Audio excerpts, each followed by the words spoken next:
खबर देंगे आपको। लाहौर हाई कोर्ट ने पीटीआई एमपीए शेख इम्तियाज की असम्बली रुकनीत मुअत्तल करने के खिलाफ दरख्वास्त के काबिल समाअत होने से मुताल्लिक फैसला महफूज कर लिया है। दौरान समाअत अदालत ने इस्तफसार किया कि क्या स्पीकर की रोलिंग और असम्बली कंडक्ट पर अदालत मुदाखलत कर सकती है। इसी पर मजीद बात करेंगे डॉन न्यूज़ के नुमाइंदे राना बिलाल से।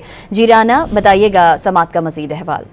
जी, तहरीक इंसाफ के एमपीए शेख इम्तियाज महमूद की पंजाब असम्बली रुकनीत मुअत्तल करने के खिलाफ दरख्वास्त की लाहौर हाई कोर्ट में समाअत हुई है और अदालत ने फरीकैन की इब्तदाई दलाइल सुनने के बाद इस दरख्वास्त के काबिल समाअत होने से मुतल्लिक फैसला महफूज कर लिया है। लाहौर हाई कोर्ट के जस्टिस खालिद इसाक ने दरख्वास्त गुजार के वकील से इस्तफसार किया कि क्या स्पीकर की रूलिंग पर अदालत मुदाखलत कर सकती है, क्या असम्बली कंडक्ट पर भी अदालत मुदाखलत कर सकती है, जिस पर दरख्वास्त गुजार के वकील ने यह कहा कि स्पीकर के ऑर्डर के खिलाफ यह दरख्वास्त काबिल समाअत है। दरख्वास्त गुजार ने सिर्फ कोरम न पूरा होने की निशानदही की थी।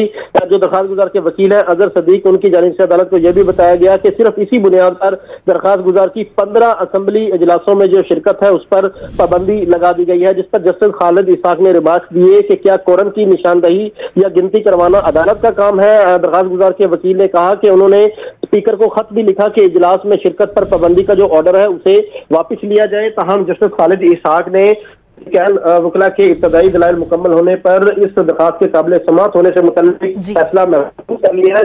आज है। राना बिलाल अपडेट कर रहे थे, आपका शुक्रिया।